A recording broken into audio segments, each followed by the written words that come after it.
I've done a lot of research on spirituality and how there's the realm of absolute where everything is love at its core.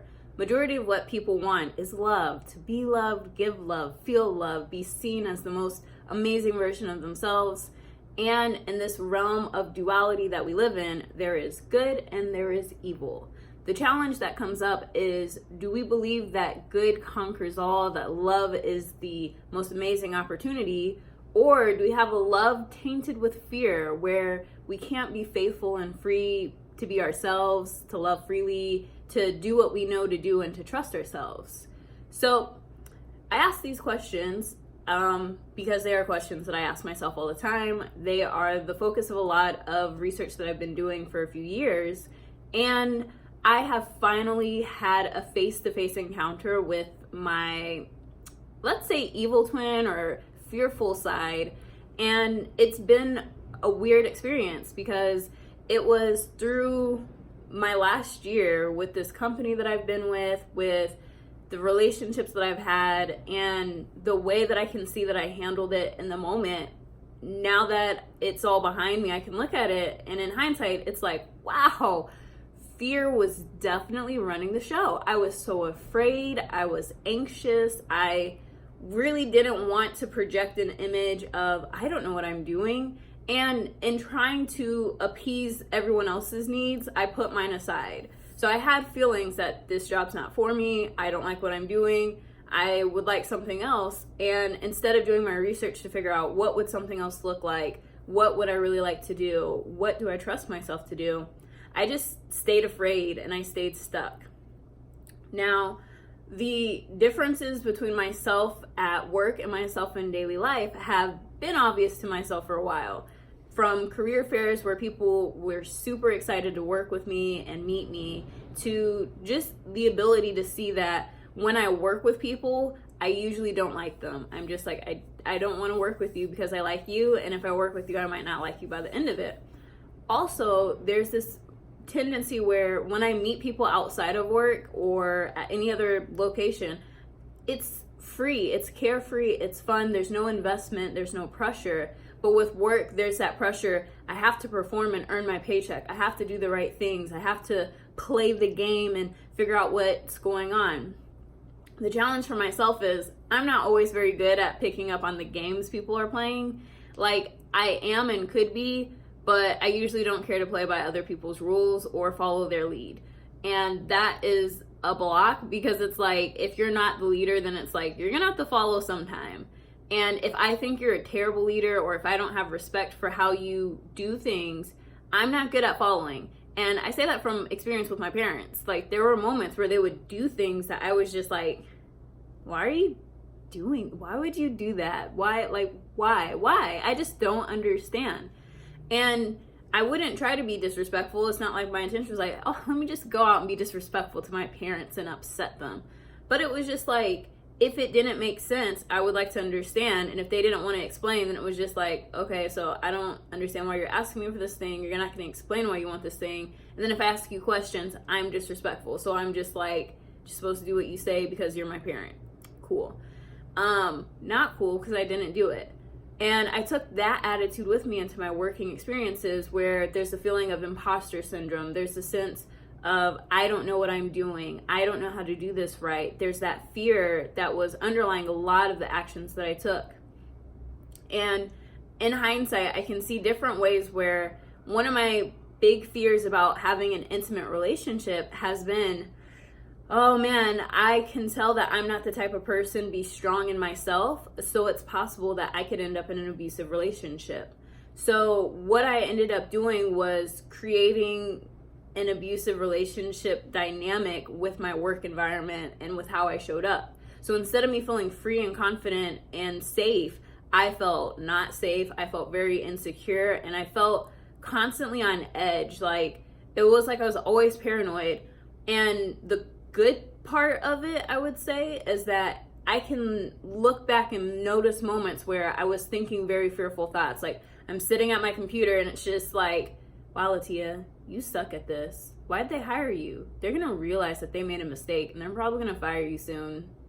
Yeah, they should fire you. Maybe you should just quit. Just give up on this. So I had those fear loops running through my mind.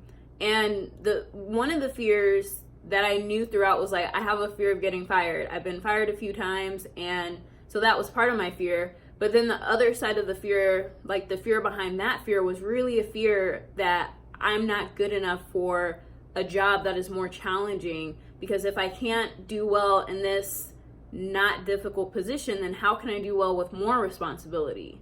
And as I look back on it, it wasn't the fact that I couldn't do the job well. It was more the fact that I thought the job was bigger than I was. I thought the tooling and setups and things were more like I couldn't trust them, so I couldn't feel like, oh, I can get this done. And because I couldn't have like a good rhythm, I just never found that security that I personally need to thrive. And so in an environment where it's very unstable, very much you have to keep tinkering and you have to figure it out, I only have so much stamina. And like in an environment where you need like this much stamina, like you got to be able to go from Monday through Sunday, 7 days a week, 24 hours a day, really being available and 100%. And you can get me from Monday maybe through Thursday, most likely definitely till mid Wednesday, and then maybe for like part of the day. Like I don't necessarily want to go beyond my time. I'm not really one to be like, oh my gosh, I'm just gonna study, research, and go super deep. I'm ready for that. I'm not. I'm never ready for that. That is not how I would like to live my life. That is not my priority. So in seeing that the expectation and my reality and what I can give just weren't aligned. And that's not a bad thing. It's just when they're not aligned, it's like it just doesn't light up. It's like a square peg in a round hole. And the other aspect of it is that instead of understanding and acknowledging, oh, this really doesn't work for me, which I did at times. I could see like, okay, I don't think this works for me, but I don't understand what it is about me that doesn't work in this environment. And so I would blame myself and my habits, my practices, and what I was doing. But it wasn't like, oh, I'm just not good at managing my energy to last through the week. Oh, I don't communicate constant updates because I just am not in that practice. I haven't had to do that in a while. And there's just, for myself, I don't like public Slack channels because it creates fear within me. And the company had a Slack culture. So to have like all these things that are just set up against me and trying to fight them and work through them, it was like, I'm already terrified that I have to do this thing. I ask you, I don't want to do this thing. You tell me you have to do this thing. So I'm already going against my nature. And I'm like, I don't want to do this. I'm not comfortable with this. I don't understand why I have to. And so instead of me being like, hey, no, I'm just going to do it like this. If you want to like push it to that, please do. But like, I'm better one-to-one. I don't like this broadcasting. And so being able to like step out of it and see like, when I'm coaching people or meeting people off the street, the difference is there's no fear involved. There's no expectation. There's no pressure to perform. If I'm going to have a session with someone, I'm just giving a loving, non-judgmental space where they can figure out what they need for themselves. I just ask questions and I'm curious. What's going on? How's it going?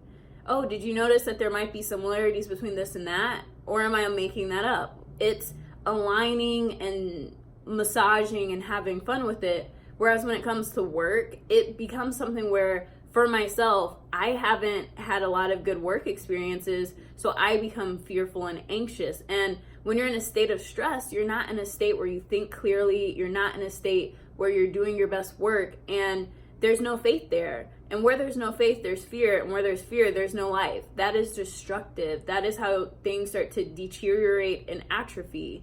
Now, I am in a position where I can see this clearly, and I'm like, oh my gosh, I've just been focusing on the wrong things, not maximizing my strengths, not taking the lessons that I'm getting and really applying them. And at the same time, it takes time to make a change. To expect myself to be like, you know, oh, you need to communicate like this. Boom, I'm going to communicate like that consistently for the rest of my life is ridiculous. And there's a lot that goes into it, like understanding why it happens. What's the motivation? Why would I do this?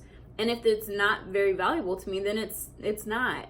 And that's the problem and big challenge in a lot of relationships is we have these expectations of people that they behave in certain ways, and then when they stop behaving the way that we want them to, we think they've changed. But they're just being themselves. If we can't accept ourselves as we are, we're not going to be able to like compensate for our inadequacies through someone or something else. And for myself, my job is probably the closest I've gotten. Well, I probably have other things that are close, but it's like for consistency of effort, attention, focus, and obsessiveness, it is probably the closest I've gotten to having an intimate relationship and being a crazy girlfriend. / the girlfriend who like gives up her entire life to make the relationship work, even when it's like, girl, you know that relationship ain't gonna work. And it's just like, no, I'm gonna make it work. I would, like, according to like Psychology of Seattle, I was pulling a Mark and trying to make Jessica know, like, no, you love me. There's love here. Remember that. Like, get back to that love. Like, I don't know what's going on. That was me. And it wasn't on purpose or intentional. It was just when fear shows up, if we don't recognize what our signs of fear are, we could be ruled by it. And I was. And now that I can see, wow, I did things that are petty, small, mean, wicked, worrisome, weak in nature. Now I can truly own the strength that people have always seen in me. Because like everyone has always told me I'm strong since I was a kid. I'm just like, I don't know what you're talking about. Like, that means nothing to me. But now that I can look back and be like, oh no, I've been weak as well. Now I have the option, like, do I want to be weak and let other people control me? Or will I like to be strong in my character and who I know I am, and to behave in such a way that honors my truth? And that just makes me think of how when we learn who we are not, we finally have a choice to be who we are. Because without choice, there is nothing. So I hope you enjoyed this video. In random summary, I touched on imposter syndrome and insecurity, relationship challenges, and how expectations make a difference. Because when I have no expectations, my life is a breeze. And then when I have expectations, it gets difficult. So if you like this, please comment below. Let me know what you like. Let me know if you're curious to learn any more. Comment, subscribe. And if you're curious to have a powerful conversation about your life where we can have some fun and get to the truth, please let me know either via comments, or maybe at some point I'll put like a link to it if people actually show interest or whatever. We'll see how that goes. Have a great day and see you next time.